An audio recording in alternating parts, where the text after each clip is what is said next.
Trama investigativa di taglio anglosassone, ma di ambientazione tipicamente italiana. È il volume Milioni di milioni, scritto da Marco Malvaldi, al centro dell'appuntamento conclusivo del progetto lettura, svolto stamane al Teatro Pirandello di Agrigento. L'iniziativa, coordinata dalle docenti Parello e Scicolone, ha coinvolto i ragazzi del Ginnasio Empedocle di Agrigento. Lo studio è stato approfondito sul suo libro Milioni di milioni, una trama anglosassone ma ambientata nella sua Toscana. Sì, si parla appunto di un giallo da paese chiuso, non da camera chiusa, ambientato in Toscana, un posto dove viene uccisa una persona e ci sono molti possibili assassini, ognuno dei quali però ha un alibi.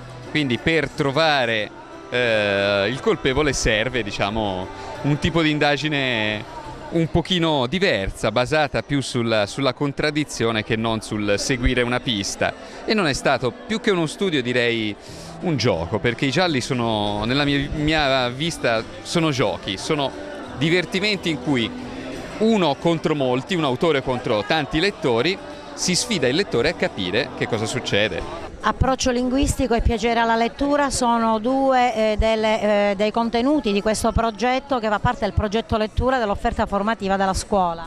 L'incontro con l'autore, che è ormai appunto una consuetudine formativa irrinunciabile, direi, per gli stimoli che offre, per la curiosità che suscita. Anche quest'anno ha visto i ragazzi impegnati in un incontro estremamente interessante, stimolante, motivante con l'autore Marco Malvaldi.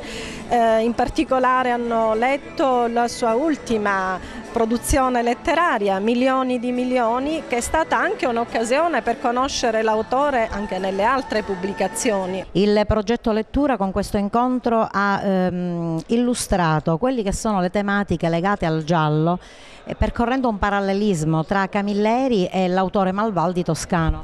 Sì, ma è un parallelismo tra l'altro che è dettato anche da ragioni editoriali, nel senso che sia Camilleri che Malvaldi sono scrittori che scrivono per la stessa grande casa editrice, che è una casa editrice siciliana importante come la Sellerio.